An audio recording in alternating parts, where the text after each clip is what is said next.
11주차 강의 내용입니다. 핀테크 금융과 암호화폐, 글로벌 경영 환경에 대해 알아보도록 하겠습니다. 인터넷 전문은행의 현황과 전망, 핀테크 서비스 내용입니다. 본격적인 핀테크 시대가 도래되면 다양한 새로운 금융상품이 등장하는데 핀테크 서비스의 내용은 대체로 송금, 결제, 투자, 소액 대출, 자산관리, 보험 등에 해당됩니다. 그러나 나라마다 금융규제가 달라서 실행하는 데 제약이 있습니다. 우리나라도 예외는 아닙니다. 이를 차례로 설명하고자 합니다. 송금입니다. 국내나 또는 해외 송금. 송금은 격지 간의 자금 이체를 말하는데 금융과 IT 기술이 결합한 핀테크는 금전을 주고받는 업무인 송금이 주요한 시발점이 됩니다. 종전에는 송금 의뢰인이 은행을 직접 찾아가 돈을 입금하고 이체를 했으나 핀테크 시대에는 고객 기반을 갖춘 SNS 기업과 휴대전화 제조사, 온라인에서 가장 많이 방문하는 포털 등 새로운 플레이어들이 등장하고 이들이 자신들이 가진 고객 기반 디바이스 플랫폼, 인터넷 플랫폼 등을 통해 송금 의뢰인과 수취인을 빠르고 간편하고 저렴한 비용으로 직접 연결시켜 자금 이체 목적을 달성합니다. 예컨대 아프리카에 오진 케냐의 통신사인 사파리콤에서 출시한 엠페사는 모바일 머니를 이용하는 모바일 송금 서비스입니다. 엠페사는 2012년에 등장하여 케냐 인구의 38%인 1,700만 명이 이용하고 GDP의 31%인 18억 달러의 자금이 거래되는 이 나라의 주요 지급 결제 수단으로 자리 잡았습니다. 케냐 통신청은 2014년 9월 이전 휴대전화 보급률이 80.5%에 달했다고 밝히고 있습니다. 현금 위주로 움직이던 케냐는 엠페사 등장 이후 핀테크 혁신의 대명사로 부상했습니다. 이 경제지 포천은 세상을 바꾸는 기업 1위로 사파리콤과 보다폰을 꼽았습니다. 또 하나의 사례로 비트코인을 들 수 있습니다. 2008년 프로그래머인 사토시 나카모토가 개발한 P2B 기반의 가상화폐가 바로 비트코인입니다. 가상화폐란 실물 없이 온라인상에서 정보 형태로 거래되는 전자화폐를 말합니다. 비트코인이라는 가상화폐는 상대방 지갑의 주소와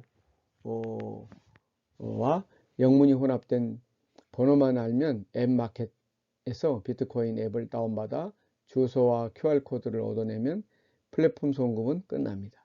비트코인의 가격은 바로 수요와 공급의 원칙에 따라 결정되며 플랫폼에 관계없이 언제 어디서나 현금 교환이 가능합니다. 이 비트코인은 원화, 달러, 유로와 엔화 등 다양한 통화와 교환이 가능하며 송금 수단으로 이용이 가능합니다. 이 가상화폐는 개인 간 거래나 거래소를 통해서 매매할 수 있습니다. 실제 사례로는 미국의 코인베이스로서 2015년 1월 미국 최초로 금융당국의 허가를 받은 거래소입니다. 우리나라도 코빗, 엑스코인, 야피존 등 10여 개의 비트코인 거래소가 있습니다. 거래소는 비트코인의 구매와 판매를 중개할 뿐 아니라 결제도 중개합니다. 이와 같은 여러 거래에서 수수료를 챙기고 있는 것입니다. 현재 비트코인 거래의 주요 고객은 애플, 페이팔, 중국의 바이두 등이며 송금과 결제 수단으로 널리 활용되고 있습니다. 앞으로 선물 인터넷 시대에 접어들면 비트코인이 사물끼리 경계를 해결하는 새로운 결제 수단이 될 것으로 전망됩니다. 결제, 간편 결제인데요. 핀테크의 결제는 온라인 결제와 오프라인 결제로 나뉩니다. 온라인 결제는 인터넷이나 스마트폰으로 구매되는 결제를 향하는 것을 말합니다. 이에 반해서 오프라인 결제는 매장에서 물건을 구매할 때 현금이나 신용카드로 결제하는 것을 말합니다. 오프라인 결제는 판매자와 구매자가 대면 거래에서 이루어집니다. 대표적인 사례로 삼성페이는 스마트폰으로 신용카드를 대체하는 오프라인의 대표적인 핀테크입니다. 애플페이 및 페이팔, 알리페이, 카카오페이 등 대표적 결제 핀테크입니다. 즉 이들은 결제 도구가 모바일이라는 점이 다릅니다. 그만큼 진화한 것입니다. 온라인 결제 절차는 GP사가 중심이 되어 이루어집니다. 즉 온라인 가맹점에서 결제 수단을 제공해주는 사업자입니다. 따라서 PG사, 대표 가맹점을 말하죠. PG사는 각 카드사와 가맹점 계약을 미리 맺어놓고 카드사별로 서로 상이한 온라인 결제 방식을 모두 지원하는 모드를 만들어 고객이 소규모 가맹점들에게 이를 제공합니다. 따라서 카드사는 PG사의 결제 모드를 쇼핑몰에 연결만 하면 이 모든 결제 절차는 마무리됩니다. 삼성은 2015년 3월 삼성페이를 출시했는데 이는 신용카드 뒷면에 마그네틱 띠에 저장 정보 내용을 자기장으로 만들어 내장하는 기술을 보유하고 있는 미국 루프페이를 인수하고 그 핵심적인 기술을 탑재한 삼성페이를 고안해 간 것입니다. 또한 삼성페이는 갤럭시폰의 카메라를 통한 문자 인식 방법으로 카드 번호를 인식합니다. 그리고 이 정보를 암호화하여 스마트폰 내부에서 저장해 두고 결제 시 지문 인식을 통해 본인임을 인정하며 자기장을 형성해 결제를 유도합니다. 이때 3인치 이상 떨어진 어떤 결제기기에서 읽을 수 없도록 자기장을 약하게 발생시킵니다. 사용자가 인식하지 못하는 사이에 결제되지 않도록 하기 위한 사전적인 강력한 보안 조치입니다. 글로벌시장에서 삼성과 경쟁하는 애플은 2014년 10월에 이미 알리페이를 출시했는데 이것은 지문인식 기능에 터치 아이디를 통해 본인 인증을 하고 모바일 월렛이 아이폰 애플리케이션 패스북을 통해 등록된 신용카드를 관리하는 것으로 다소 복잡합니다. 해외 온라인 결제 서비스는 페이팔과 알리페이 등 여러 결제 도구가 있습니다. 삼성페이와 함께 국내에서는 카카오페이가 등장했고 카카오페이는 카카오 앱에 신용카드 정보를 등록한 뒤 인터넷 쇼핑몰에서 쇼핑할 때 비밀번호 입력만으로 간편하게 결제할 수 있는 결제 서비스인데 신용카드를 최대 20개까지 등록할 수 있습니다. 인터넷 쇼핑에서 결제할 때마다 각종 플러그인을 설치하고 카드 번호와 유효기간, 비밀번호를 입력해야 했던 기존 결제의 불편함을 대폭 줄여 자금이 설정한 비밀번호만으로 즉시 결제가 이루어집니다. 2015년 6월 기존 50여 개 가맹점을 확보했고 금융결제뿐 아니라 서울에서 지방세 온라인 납부 업무 협약을 체결하여 업무 영역이 확장됩니다. 이 밖에도 온오프라인의 수많은 핀테크 지불결제 서비스가 등장하고 있습니다. 크라우딩 펀딩, 대중집합 투자입니다. 크라우드 펀딩은 핀테크 한 분야로서 이 의미는 크라우드 플러스 펀딩, 즉 대중이 함께 만드는 기금이란 뜻입니다. 2015년 당국에서 허용되고 있는 자금 조달 방식인데 일반적으로 말하면 십시일반 형태의 자금 끌어모으기입니다. 창업 벤처 중소기업에 자금을 조달하는 취지로 출발했습니다. 예컨대 특정 사업을 벌릴 경우 해당 사업의 아이디어에 대한 투자금의 익명의 다수 투자자에게서 모을 수 있도록 한 제도입니다. 이 일반 투자자에게는 건당 200만원, 연간 500만원의 투자 한도를 허용합니다. 그리고 적격 투자자는 건당 1000만원, 연간 2000만원까지 허용됩니다. 업종별로는 제조업, IT, 모바일 업종이 주를 이루고 있으며 영화를 비롯한 문화 콘텐츠 업종의 성공 사례가 상당수에 이루고 있습니다. 모집 규모별로는 2억 원 이내의 소규모 펀딩 사례에서 성공률이 높아지고 있습니다. P2P 대출인데요. P2P 대출은 온라인상에서 대출을 원하는 사람이나 중소기업이 여윳돈으로 높은 수익을 원하는 개인이나 기업과 연결시켜주는 서비스를 말합니다. 이는 높은 은행 금리에 비해 대출 금리를 대폭 낮출 수 있다는 것이 최대의 장점입니다.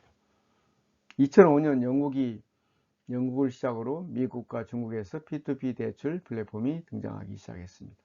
우리나라도 2007년에 머니옥션과 팝펀딩이라는 P2P 플랫폼 서비스가 등장했습니다. 이와 같이 전 세계적으로 빠른 속도로 성장하고 있는 P2P 대출 시장은 핀테크의 기반을 형성하는 기술 혁신과 2008년 이후 다가온 글로벌 금융위기 여파로 공공대출금을 위축해서 오는 대안적 상품입니다.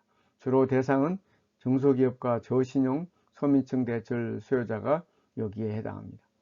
이 대출은 기존 금융회사 대출과 기본적인 구조는 비슷하나 대출을 해주는 주체가 금융회사가 아니라 다수의 일반 투자자란 점과 중간에 중개기간 없이 투자자와 대출 신청인 온라인 플랫폼을 통해 직접 거래한다는 점에서 큰 차이가 있습니다. 우리나라의 경우 금융당국에서 정한 엄격한 P2P 대출 가이드라인에 따라 당사자들이 이 원칙 하에서 준수 의무를 다하면서 거래를 이행하고 있습니다. B2B 대출 상품 투자 시 유의사항은 투자 원금 보장이 안 되고 손실 가능이 있다는 점입니다. B2B 업체의 회계 투명성 확인, 영업 방식의 적법성 등을 사전에 꼭 확인하도록 되어 있습니다. 우리나라 P2B 대출 시장은 개인 대출, 창업자금 조달 목적으로 운영되는데 직접 대출 업무 대신에 법규상 대부업이 가능한 저축은행을 통해 우회적인 방법으로 대출 중개 일 형태를 취하고 있습니다. 앞으로 이를 활성화하는 경우 중소기업 중금리 자금 조달에 참고로 크게 역할을 할 것으로 보입니다. 자산관리 소셜 투자입니다. 문화 핀테크 시대에 접어들어 비대면 계좌 개설로 인해 소액 투자자가 혹은 사회 토년생을 대상으로 한 자산관리 서비스가 가능해졌고 IT 기술 기반의 자산관리는 고객에 따라 달라지는 최적화된 자산관리 솔루션을 제공할 수 있으며 저렴한 비용으로 이를 장기적으로 관리할 수 있게 됐습니다. 자산관리는 핀테크 선진국인 미국과 영국에서는 이미 핀테크를 활용한 자산관리 서비스가 확대되고 있으며 주로 자산 포트폴리오로 제공되고 금융상품 비교, 투자 자문 등이 활발히 이루어지고 있습니다. 자산관리 서비스의 궁극적인 목적은 고객의 자산을 키워주거나 금융위기로부터 방어하는 것을 말합니다. 최근에 로봇이 전체 산업에서 점하는 비용이 높아지고 있는데 금융 분야에서도 그 역할이 커지고 있습니다. 노보 어드바이저라고 불리는 온라인 금융 자산관리 서비스는 컴퓨터 알고리즘을 바탕으로 전통적인 자문사보다 낮은 수수료에 고객의 포트폴리오를 관리하는 온라인 금융 자문사입니다. 이들은 주로 인터넷을 통해 고객의 재테크 설계를 도와주고 수수료를 받습니다. 미국에서 2008년 글로벌 금융위기 이후 이 분야에 뛰어드는 벤처기업이 빠르게 증가하고 있습니다. 노봇 어드바이저 대표 서비스로는 미국의 베터먼트와 월스프런트가 있습니다. 2008년 뉴욕에서 설립된 베터먼트는 고객의 현재 자산 상태와 은퇴 상태, 투자 상황에 맞추어 글로벌 투자 상품으로 포트폴리오를 제시합니다. 기존 자산관리 서비스가 주로 PB에 의해서 면대면 또는 전화 상담 위주로 이루어진 데에 반해서 베터먼트는 철저한 온라인 서비스를 지향하고 있습니다. 이에 대하여 2008년 같은 해에 설립된 웰스프런트는 온라인을 통해 투자 정보와 자문을 전달하는 서비스인데 기존 증권사나 투자 자문사에 비해 저렴한 수수료로 고객의 성향에 맞춰 투자 상품을 추천하고 매매 타이밍도 알려줍니다. 특히 단순 알고리즘으로 분석하는 것이 아니고 국내 유수 전문가 투자팀을 통해 포트폴리오를 구성하고 있기에 빅데이터 등의 IT 기술을 융합해 전문성과 효율성을 함께 두루 갖추고 있습니다. 소셜 투자로는 SNS 약자로 인터넷을 통해 서로의 생각이나 정보를 주고받을 수 있게 해주는 서비스를 말합니다. 여기서 출발이 이루어지는 투자 정보 서비스는 핀테크 자산관리에서 중요한 서비스 분야입니다. 주식 투자에 활용되며 다양한 공식 비공식 정보를 빅데이터로 분석하고 이를 SNS 플랫폼으로 구현하는 것이 소셜 트레이딩입니다. 주식 투자와 소셜 네트워크를 결합한 서비스가 바로 여기에 해당합니다.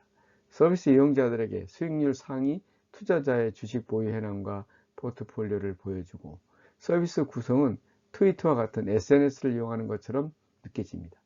그리하여 전체적인 투자 흐름을 충분히 읽게 합니다. 2011년 초 영국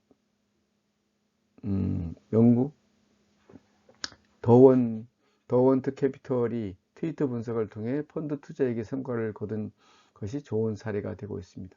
수백만 개의 트위터 중 국내 시장과 관련 있는 10% 정도를 분석해 투자 심리를 파악해 보니 S&P 500 지수가 2.2% 하락한 2011년 7월 일반 헤지펀드 운용 수익률은 0.76인데 그쳤으나 더벤터는 1.86을 달성했다고 합니다. 빅데이터를 분석하여 투자정보 서비스를 제공하는 금융 리서치 플랫폼인 스낵을 운영하는 우리나라 금융인공지능 스타트업이 위버풀은 핀테크 시대에 주목받는 기업입니다. 스낵은 각종 뉴스 정보와 웹 콘텐츠를 수집하여 증권 정보 검색 엔진과 이를 재가공하고 매매 분석 데이터와 매칭시키는데 빅데이터 엔진을 자체 개발했습니다. 위버풀은 주식 정보 서비스 A의 자산관리 서비스로 영역을 확장하고 있습니다. 보험, 사물인텍과의 결합입니다. 운전 경력이 적은 젊은 소년 운전자가 자동차 보험에 가입하려면 비싼 보험료율을 적용받을 수밖에 없습니다. 그런데 이 경우 보험사에서 받은 자동차 진단 포트에 꽂은 소형 기기를 장착하고 3개월간 운전한 뒤 자동차 운전 자료를 분석하면 자동차를 운행하면서 그 기기를 통해 실시간으로 전송된 주행 거리, 운전 시간대, 급제동 등 주행 습관 데이터가 실시간으로 확인되기 때문에 그 결과에 따라 보험사로부터 낮은 사고 발생 확률을 적용받게 될 수 있습니다. 이와 같이 사례처럼 사물에 지능을 부여하고 네트워크로 연결해 정보를 공유하는 사물 인터넷을 활용한 보험 산업에서 핀테크 활용을 활발하게 진행하고 있습니다. 자동차 보험의 경우 연형 차량 등 기반 보험료 산정 방식에서 개인 행동 기반 보험료 산정 방식으로 바뀌고 있는 것입니다. 자동차 보험사가 사물 인터넷을 이용해 가입자의 운전 습관을 파악해서 보험료율을 책정하는 것처럼 건강보험사도 가입자의 운동량을 측정해 요율 결정을 활용하고 있습니다. 미국 건강보험 휴메나 시그나 핏비트 같은 운동량 측정 웨어러블 디바이스를 사용하기 시작했습니다. 가입자가 기기를 장착하고 운동 목표량을 달성하면 보상을 해주는 방식입니다. 국내에서도 2015년 1월 KT와 흥국화재생명보험이 업무 협약을 체결하고 한국형 UBI 상품을 출시했습니다. 운전자 습관에 따라 보험료 부담이 달라지는 보험 상품입니다. KT는 차량에 정착된 사물 인터넷 기반 차량 정보 수집 장치를 통해 실시간 운행 정보를 확보하고 빅데이터 기술이 적용된 분석 툴을 활용해 운전자의 운행 패턴을 분석하는 시스템을 담당합니다. 흥국화재는 KT가 제공하는 정보를 이용해 사고 발생과의 상관관계를 분석하고 UBI 상품을 개발해 출시하게 되었습니다. 미국의 경우는 2014년 보험사 스테이트팜이 보안업체 ADT 및 대형 가정용품 유통업체인 노이스와 협약을 맺고 보험 고객이 협력업체와 제공하는 가정용 보안 제품, 스마트 센서 제품을 구매할 경우 주택보험료를 대폭 할인해주는 서비스를 운영하고 있습니다. 보험산업에서 핀테크는 주로 빅데이터를 활용해 보험을 인수하는 심사기간 단축 및 간편화 방향으로 진화 발전하는 추세에 있습니다. 신금융기법을 알아보겠습니다. 첫째, 웨어러블 금융의 등장입니다. 웨어러블 기기는 2012년 출시되었는데 손목 시계를 비롯하여 안경, 팔찌, 장갑, 목걸이, 허리띠, 신발, 배지, 의류 등이 다양한 형태로 진화하고 있습니다. 이러한 웨어러블 기기를 활용한 뱅킹 서비스는 단시간 내에 주요 금융 트렌드로 부상할 것으로 보입니다. 국내에서는 2015년에 농협이 금융권에서는 처음으로 스마트워치 기반의 웨어러블 뱅킹을 출시했습니다.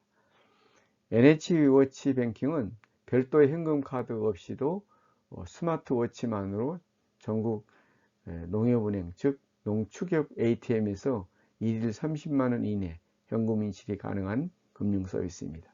인터넷 뱅킹 이용 시 간편하게 앱 인증 번호도 확인이 가능합니다.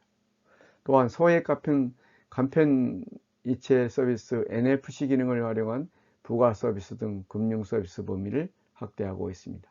또한 같은 해 신한은행은 써니뱅크 출시와 함께 스마트워치로 다양한 금융 서비스를 이용할 수 있게 영역을 확장하고 있습니다. 해외 사례는 더 발빠르게 진화를 거듭하고 있습니다. 영국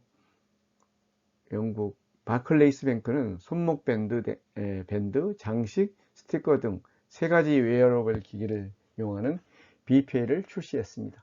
호주의 웨스트팩 뱅크는 자사의 뱅킹 앱 캐시뱅크의 버전을 통해 뱅킹 서비스뿐만 아니라 ATM 점포 찾기, 납입 만기일 알림 서비스 등을 제공합니다. 둘째, 바이오 금융 서비스 제공입니다. 바이오 금융 서비스는 금융의 생체 인식 기술을 접목한 금융업을 의미하는 핀테크 서비스의 진화를 엿볼 수 있습니다. 바이오 인증이란 즉 본인 확인을 통해 지문, 홍채, 얼굴, 음성 등의 다양한 바이오 정보를 이용하여 간편하고 안전한 사용자 인증을 제공하는 서비스를 말합니다. 곧 내 몸, 신체가 열쇠인 것입니다. 생체 인식 기술 인식에는 지문 인식, 정맥 인식, 홍채 인식 등 생체 인식 기술을 CD나 ATM에 적용하여 본인 확인을 한 후에 현금 인출할 수 있도록 설계하고, 더 나아가 영업점 일선 가맹점에서 지불 결제에 활용하게 마련된 서비스입니다. 금융 업무 운영에서 금융사고를 사전에 방지하려면 사전적으로 제도적인 시스템을 완비해야 하는데, 이러한 보안 장치는 생체 인식 기술을 동원하는 것이 최상의 장치입니다. 특히 인터넷 전문 은행의 영업 포인트는 비대면 금융 거래이므로 본인 확인 과정에서 필요한 가장 확실한 방법은 바로 본인의 생체 인식에 다른 방법이 없습니다. 일반 은행과 인터넷 전문 은행은 어떻게 다른가? 핀테크 부분에서 고찰해본 간편결제, P2P 대출, 송금 서비스 등을 핀테크의 1.0 시대로 정의한다면, 빅데이터와 인공지능, 사물인터넷 등을 최첨단 정보통신 기술을 이용해 종전의 점포 중심 금융산업 인프라를 변화시키는 것을 핀테크 2.0 시대라 할 수 있습니다. 핀테크 2.0 시대에 들어서면 인터넷 전문은행이 그 중심이 됩니다. 인터넷 전문은행의 특징을 요약하면 다음과 같습니다. 첫째, 온라인을 기반으로 한 무점포 은행이라는 것이죠. 둘째, 오프라인 점포 대신 ATM, 인터넷 카페, 디지털 키오스크 등이 점포 역할을 합니다. 셋째, 점포를 선취하는 데 드는 비용이나 이를 운영 관리할 인건비를 절감함으로써 고객에게 예금 및 대출금리, 수수료상의 절감 요인을 제공합니다. 넷째, 온라인을 기반으로 한 만큼 시공간의 제약이 없습니다. 다섯째, 빅데이터를 활용한 고객 맞춤형 서비스가 가능합니다. 기존 은행과 인터넷 전문은행의 차이점을 비교하면 그림과 같습니다. 다음 그림과 같습니다. 국내 인터넷 전문은행의 경쟁 구도를 살펴보겠습니다.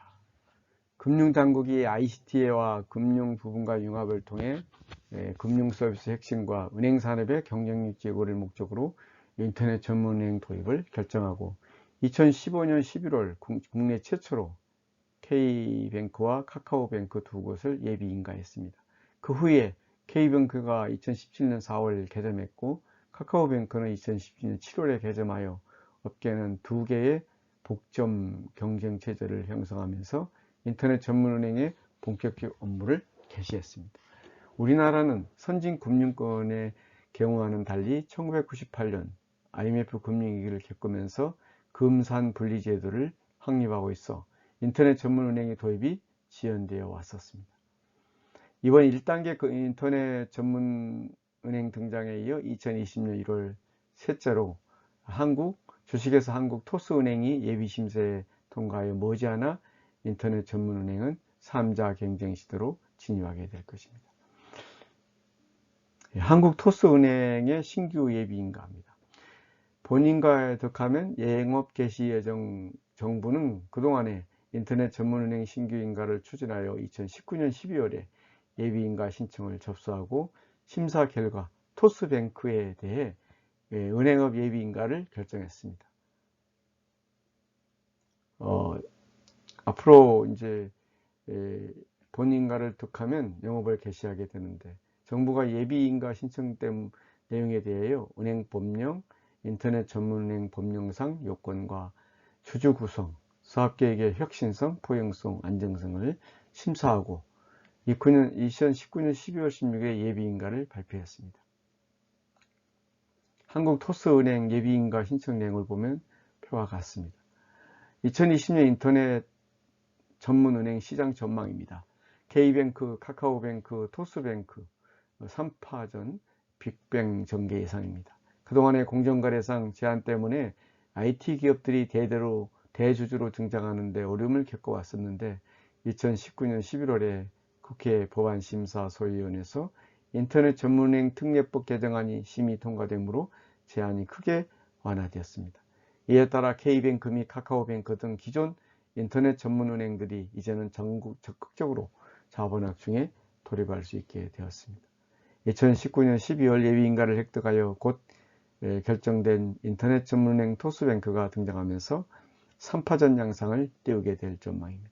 K뱅크는 KT, 우리은행, NH투자증권 등 주주사가 5천억 규모의 증자를 진행하고 있습니다. 만약 증자가 이루어지면 K뱅크는 1조 원이 넘는 자본금을 확보하게 됨으로써 은행 건전성 평가 기준인 국제 결제은행 BIS 비율 15% 확보가 가능하게 됩니다. 따라서 여신 업무 분야의 획기적 성장이 기대됩니다. 카카오뱅크는 대주주를 한국투자지주회사로부터 카카오뱅크로 전환하고 산업자본이 은행의 최대 주주가 되는 증자에 성공함으로써 5천억 유상 증자에 성공했습니다. 이어서 2020년 기업 공개를 하여 다시 자본학중을 할 계획입니다. 이에 따라 자본금이 1조 8천억 원으로 늘어나게 되어 국제결제은행 건전성 기준 BIS 비율을 14% 상승하게 되어 기준치를 상회하게 됩니다. 따라서 영업의 대폭 확충이 기대됩니다. 토스뱅크는 대주주 관련 문제는 없습니다. 다만 모든 설립 절차를 마치고 본격적인 경쟁 시장에 돌입하려면 시간적으로 다소 늦춰져서 2021년에 3파전이 본격화될 전망입니다.